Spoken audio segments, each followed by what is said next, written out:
born, not the preemies, not the post dates, but the term. And the big deal with terms are now they're adjusting to life outside the uterus. So how is it different on the outside than when they were depending on mom? That depends, their ability to adjust, on their genetic background, their health of the recent uterine environment. Were they in a good place before they got here? Did they have a safe delivery? And their care during the first month of life. Respirations are stimulated because the baby gets cold and because there are chemical changes in the blood. So it signals the respiratory center in your brain, which is what part of your brain? Ooh, A and P. That's been a while, hasn't it? The brain stem stimulates you to breathe. Those chemical changes say to the brainstem, okay, we need to start breathing. There are sensory and physical stimuli that encourage that. So they come out from a 98.6 environment inside of mom to a 72-degree room. There's quite a difference in temperature there. Plus they're wet. So as the amniotic fluid evaporates off of them, they cool even further. Their first breath in opens some of their alveoli, the little sacs that look like grape-like clusters, where the capillaries are, the oxygen and the byproducts of the breakdown of oxygen, the use of oxygen, occur. It doesn't do them all. It does the good share of them, but not all of them. So they may have what's called transient tachypnea for a couple of days. So you may take their respirators and they're 60, and the next time you look at them, they're doing 110 and they look like they're panting, kind of thing. Not to be concerned, it just means they're trying to stimulate those alveoli to open. Their independent air exchange begins because now they no longer have mom to breathe for them. And when they take that first breath in, it snaps closed those openings that were there pre-delivery. Those will snap closed and their circulation starts beating like it would in anybody else. So before they're born, they don't need to send all of their blood to their lungs to pick up oxygen because where are they getting their oxygen? From mom. So they're practicing. And so you have a different fetal circulation than you do an infant circulation. Their ability to metabolize food is hampered because their digestive system isn't mature yet. And most importantly, it's missing some enzymes that come from the pancreas and liver because it hasn't yet started producing. So they have what's called meconium stools. They're black, they're tarry, they're sticky, and they have no odor because they're not breaking down any food. They're just they're practicing kind of thing. And if you don't smell them and you don't see them and you don't get them cleaned up right away, it gets like glue on there and you have to scrub it off. So we just kind of keep peeking, looking for that meconium diaper. And I put a little note on here, before you throw the meconium diaper away, make sure there weren't any orders for a drug screen. If they suspect that mom used drugs while the baby was in utero, they will ask for a mech screen, and that means they send the baby's meconium off and they can tell if mom used drugs while she was pregnant. If you throw it in the trash, then you don't know whose diaper was whose. Even if you do, you have to dig through the trash, so make sure you don't throw it away until you check the drug screen orders.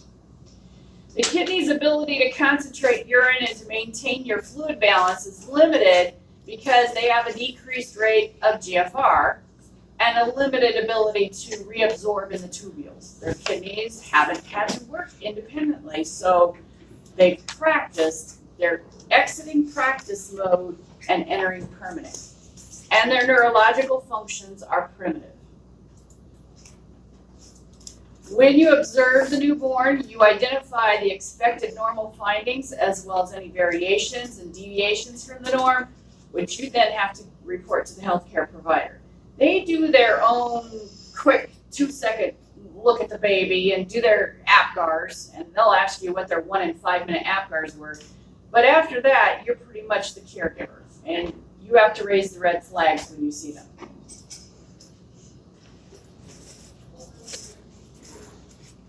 And to kind of demonstrate how that works,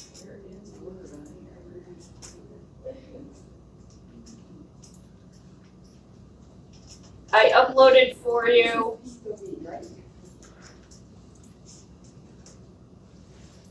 bigger so you can see it. A flow sheet. It did start, so sorry. Did you need something? Can I just make a real quick announcement? Absolutely. Guys, when your class is over at 11:15, don't go anywhere. You gotta sign your forms to get registered, okay? Okay. So I'll be in at 11:15. That's exciting. Thank you. They're going to graduate. Yay! There's life after nursing school. I promise. I remember when I graduated, I looked at my husband that first week and I said, I don't know what to do with myself. And he goes, what do you mean? I said, I'm so used to studying every spare minute that I have, I just don't know what to do with all this extra time. It was probably 6 months before I got used to having free time again. So I promise there's life after nursing school. Okay, so in your PowerPoint, you can see it better than you can up here. Obviously, the print is too small. But here's a few of the things, and there's like 2 or 3 pages that when we did paper charting, we don't do that anymore, we do it on a computer. When we did paper charting, we had to check off all these things, and the nurse does this. It's the most thorough exam that baby's going to get, way more thorough than the doctor does, because he's counting on you to pick up on things that are abnormal.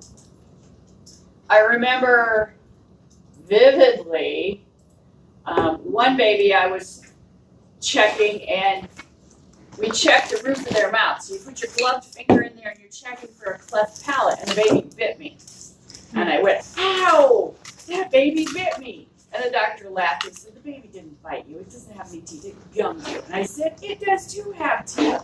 And he goes, babies don't have teeth. And I pulled back the lips and there was a whole set of teeth. And he goes, oh no. First time I'd ever seen him lose his composure. And he said, step out. I go, okay. So we're in the hall and he said, this is not good. I said, teeth aren't good? And he goes, not now. And I said, well, I'll make breastfeeding a little tougher, but, and he goes, no, they're going to have to pull all of them. That baby had to go to Riley and have all the teeth pulled because it affects how the teeth come in later. I was blown away. Within an hour, we had transported that baby and started to Indy. The nervous system, they move their arms and legs vigorously, but they don't seem to have any control over them. Every once in a while, they'll hit themselves in the face and hit things that are beside them, the crib and those kind of things. Full-term infants are born with the following reflexes, which help to keep them alive. Blinking. If you touch their eyelashes, they'll blink. Sneezing. Some people think they're getting a cold. No, that's a neuro response. Gagging, so that they don't aspirate. Sucking, and I would put with that swallowing. They aren't always really good at suck swallow, but it is supposed to be there. So they can nurse, but they don't suck and then swallow. They suck, suck, suck, and it runs out the side of their mouth. And it doesn't mean there's anything wrong with them necessarily. It's just we should watch this baby and make sure there aren't any other issues. And then grasping. If you put your finger, they'll hang onto your finger. They can also cry, swallow, lift their head just a little bit if they're lying on their abdomen. So we have the Moro. Some people call that the startle reflex. If you walk up and you bump their crib, they'll go like that. That says to us, yes, they have an intact neurosystem. That should disappear over time because as their neurosystem matures, that one will go away. But we need to see that one and we assess for it. The rooting one, if you put your finger anywhere on their cheek, they'll go towards it like they want to nurse. The tonic neck, if you pull them up by their arms, their head legs back a little bit, but they can kind of keep up. And the one I really love, if you stand them up on your lap, their little feet will dance. I have a YouTube for you. And the parents always go, oh, look, they're trying to walk. Are they trying to walk? No. It's a reflex, but we just go, oh, they're really strong.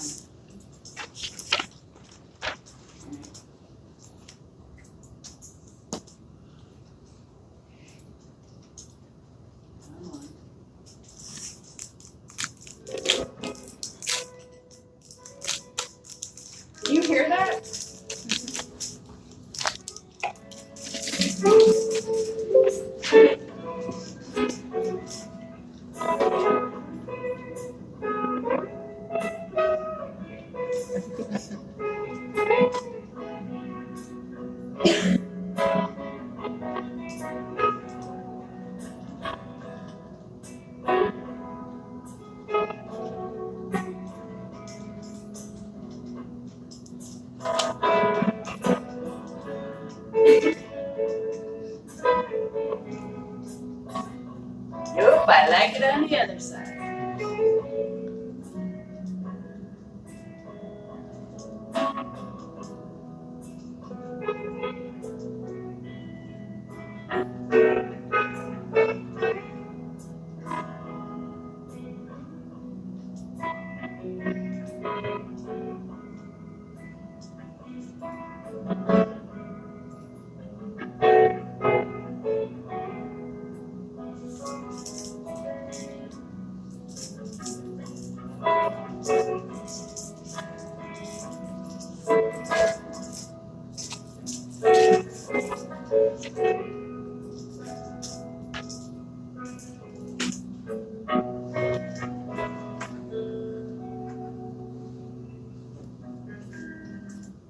Okay, so that baby, whether it was laying with its head to this side or this side, assumed the same body position.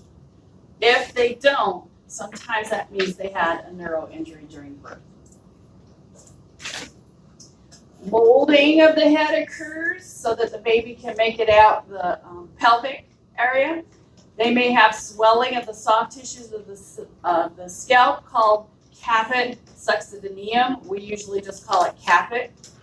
You may see a cephalohematoma, a collection of blood beneath the periosteum of the cranial bone. And the way you know that it's a cephalohematoma and not a caput is the cephala doesn't cross the suture line. So I put a picture in here for you. Here's the caput, here's the suture line, and the suture lines are where the skull bones have not yet grown together, right? So they can do this and this to mold to come out of the birth canal. This is the suture line, and it crossed over it, so that's a caput. The cephalohematoma has blood in there, and it did not cross that suture line. The problem with the cephalohematoma is it can cause jaundice because there's a large amount of blood up there. The baby cannot break the blood down because its liver is not mature yet, and they get jaundice. So it puts them at a higher risk for that. The fontanelles, the soft spots, protect the head during delivery and allow further brain growth. So one of my really good friends, who's a nurse, when her twins were born, their sutures were already joined. So can the brain grow if they're already joined? No. So they had to go to Riley, and they cut a little triangle in the back and a little triangle on top, and they saved that bone. They froze it. They had to wear helmets until they were 6, and when they were 6, they went back in and put the bones, wired the pieces of bone back in there, and did a bone fusion and let it fuse shut. And they're perfectly fine. They're 16 now. I remember how scared they're. Would you be scared if they started sawing parts of your baby's skull apart, kind of thing? But it was fine. There are some things we can tell from the soft spots, the fontanelles. If they're sunken, the baby could be dehydrated. If they're bulging, the brain is swelling. Something's not well in there. Oops. Their ears should be well developed but small. Their hearing ability is present at birth. Actually, they can hear you from 5 or 6 months into your pregnancy. Sick or preemie newborns may not respond to sounds. Normal drainage and sneezing occurs after birth to rid the ear canals of amniotic fluid. So we tend not to do the hearing test until at least 24 hours after they're born so that we have a chance to get that amniotic fluid out of there. If they came via C-section, they didn't get squeezed through that canal. That squeezing removes fluid not only from their airways but also from their ears. We may have babies that are failing the hearing test. Their hearing is fine. It just, the amniotic fluid has not left yet.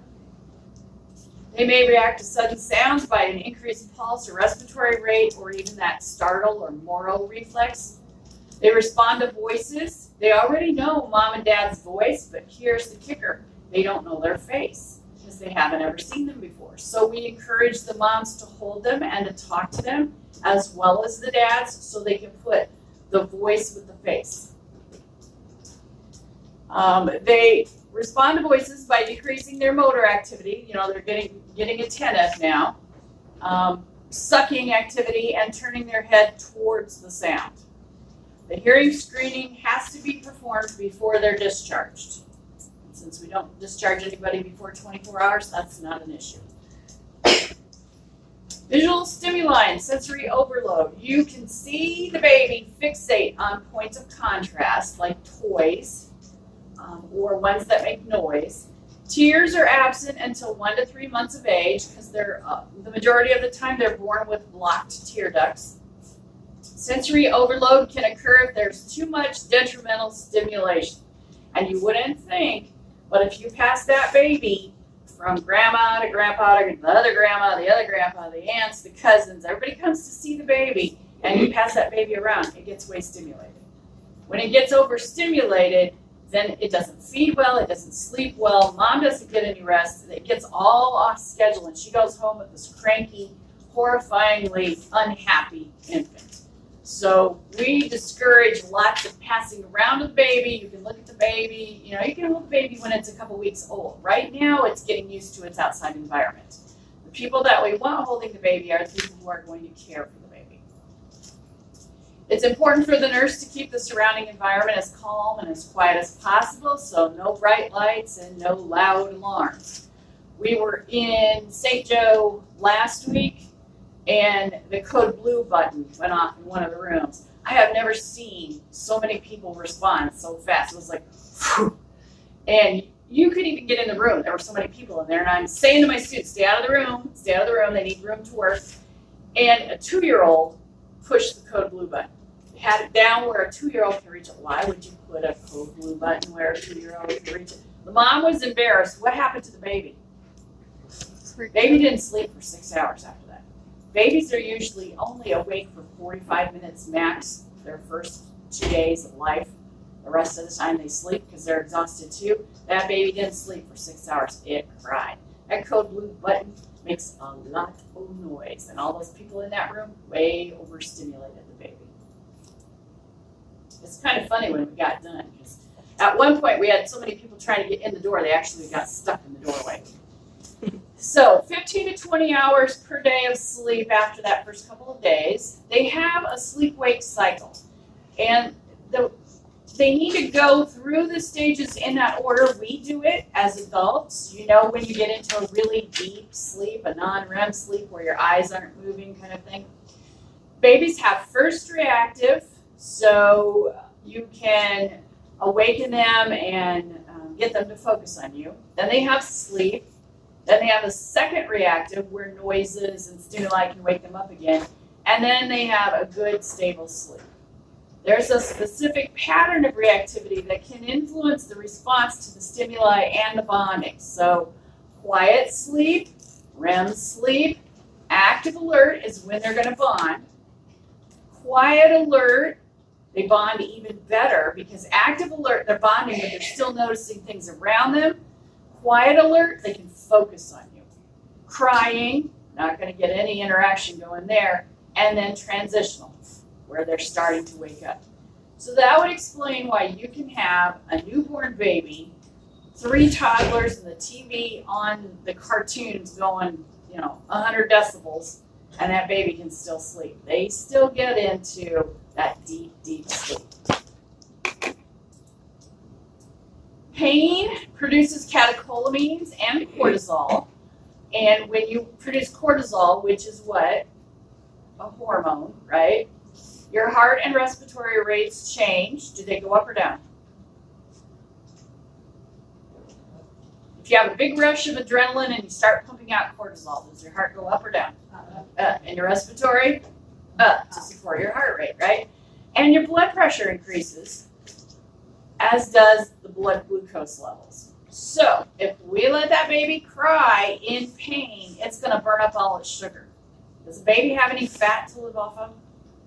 No. The only fat a baby's born with is brown fat, and that's intended to keep it warm.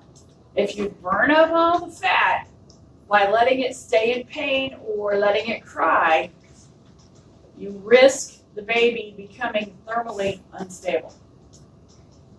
Untreated pain can have long-term effects. Pain pathways and the structures required for long-term memory are well developed by 24 weeks gestation. So already at 6 months, they have the ability to make the connections between pain. Unrelieved pain can cause exhaustion, irritability, and delay the healing process. So we have pain assessment tools. I put the page number where you can find them. There might be a test question that says choose all that apply. And I'll give you some of these and some bogus ones, and I need you to be able to identify which ones we would use to assess pain in an infant. There's a summary of pain scales, evidence-based practice support. There's a web address at the bottom. This comes from the government. It's what JCO uses when they evaluate us in the hospital setting. I don't expect you to know every one of these. I expect you to know some simple ways to tell whether that baby's having pain. So if it has a circumcision, is it having pain? Yeah. So we use lidocaine, right, to numb the area. Is the lidocaine going to wear off? Can we give the baby Tylenol? Sure. And a lot of the doctors will prescribe Tylenol as a prophylactic. So the baby doesn't have pain, so we don't mess up the sleep schedule and we get everybody off kilter. A response of reflex that is learned over time is called a conditioned response. You do it with your kids all the time. How many of you have kids that don't like to go to bed? I don't want to go to bed, it's not time yet. Or don't like to take a bath. I don't want to. My little brother would never take a bath. My dad would march his little butt in there, put him in the tub, and he'd just sit there and cry the whole time he got his bath. Now, I don't know why he didn't like his bath, he just didn't like it. So when that happens, do we argue with them? Yes, you have to take your bath. Yes, you have to go to bed. Well, just 15 more minutes. No, I just want to play one more PlayStation. No. And eventually, if we're really tired, do we give in? Yeah. Should we ever give in? No. If you give in even once, what's going to happen? The next time they're going to go, well, I got her to give in the last time. And they'll work even harder. They'll work even longer, which means you'll argue even longer. And pretty soon, they have conditioned you to expect that they're going to argue. And that it's going to take a long time, and you're more willing to give up because you just don't, you know it's going to be a long argument and you just don't want to do it. That's a conditioned response. So babies also have a conditioned response. Example is a hungry infant stops crying when it hears its mother's voice, even though food isn't available. They equate mom with, ooh, breast milk. I hear mom, maybe it's coming. I'll be quiet for a second. Emotions are particularly subject to this type of conditioning. So if you have a kid that cries every time they don't get their own way or throws a temper tantrum, a little girl across the street, I remember she would lay down in the aisle of the grocery and kick and scream and just pitch a hissy fit. Her mom would be so embarrassed, and she'd do everything to calm her down. I said, just walk away. She goes, I'm not going to leave her here. I said, I didn't say leave her here. I said, just walk away.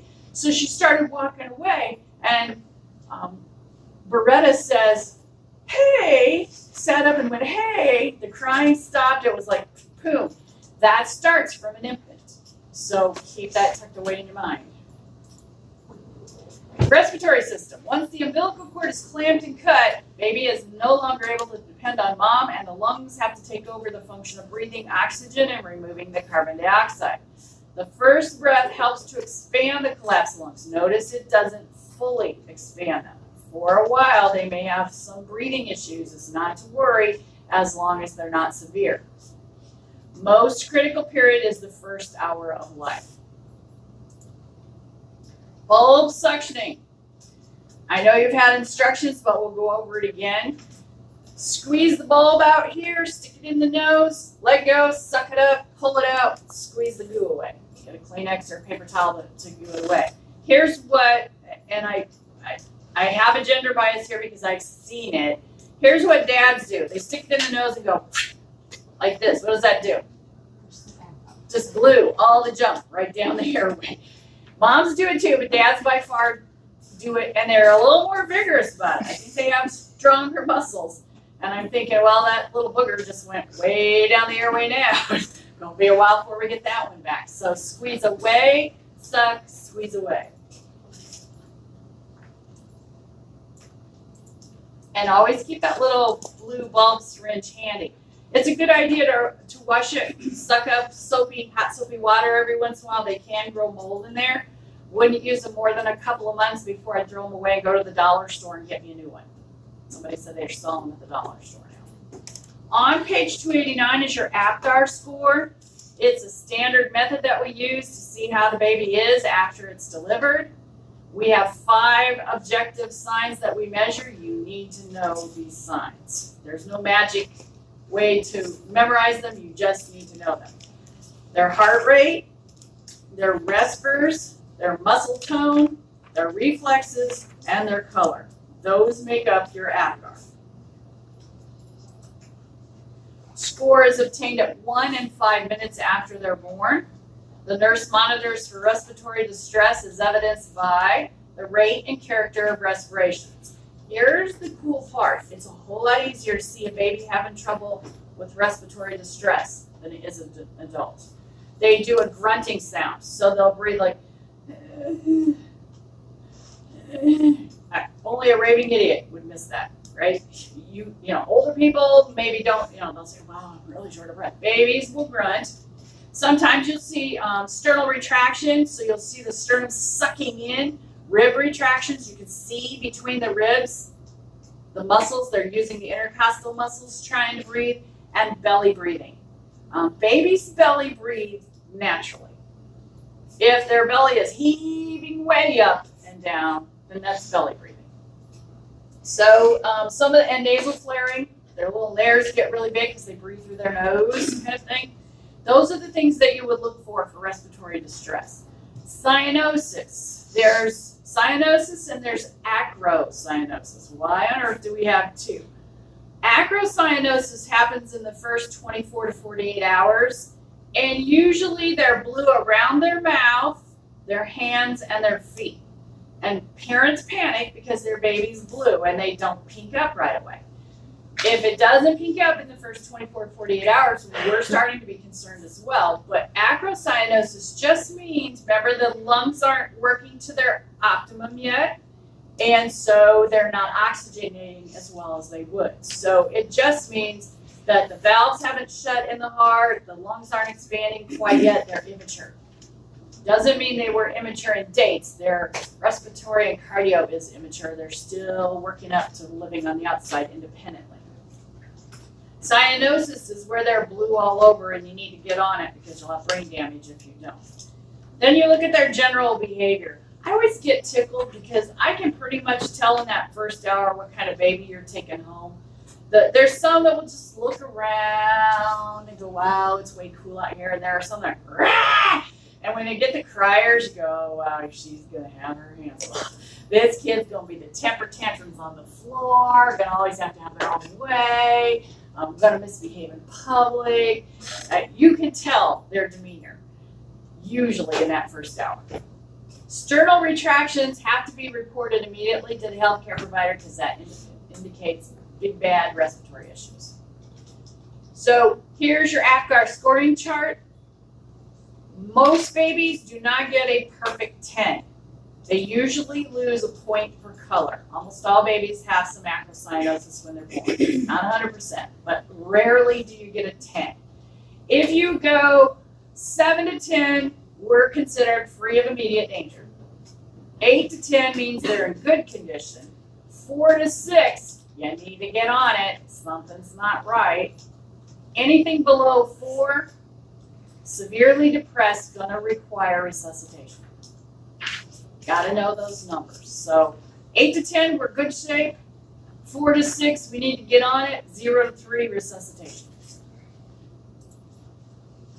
So an APGAR score of 5 at 5 minutes indicates the neonate is in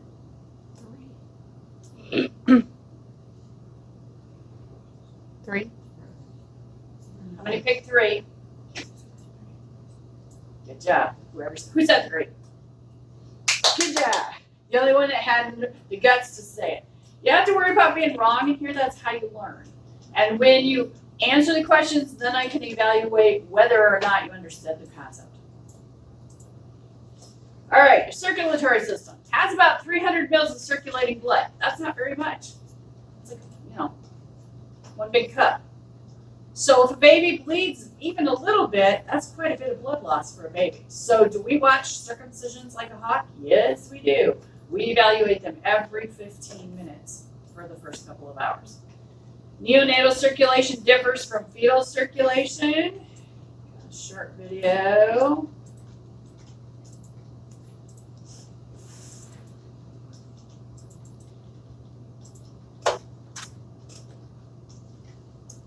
Before a baby is born, there are a lot of adaptations that we see that allow the baby to take nutrients and oxygen from mom and successfully get those nutrients and oxygen to the different cells that need them in the body. So what I wanted to do is kind of draw out for you in one diagram all the kind of things that we see before birth. These are all the things that are happening while the baby is still in the uterus. Sometimes we say in utero. So before birth, what do we notice? Well, this structure over here, this is our placenta. This is partially mom and partially fetus. So the placenta has mom's blood kind of pooling in this area. And the baby actually sticks its little capillaries inside of that pool of blood. And you can see that the purplish blood is kind of going in and the reddish blood is coming out. And essentially what I was trying to draw there is that oxygen is getting picked up. So it's actually getting oxygenated. And this blood, as it's kind of reddish, is joining into this blood vessel down here. So this is kind of the smiley part of our face. And this is our umbilical vein. So our umbilical vein is actually going to carry oxygen and blood back towards the liver area. So let me actually just jot that name down, umbilical vein. And this is actually the first of the adaptations I was talking about. So I'm going to make a little list of adaptations over here on the side, just so we can keep track of what they are. Adaptations.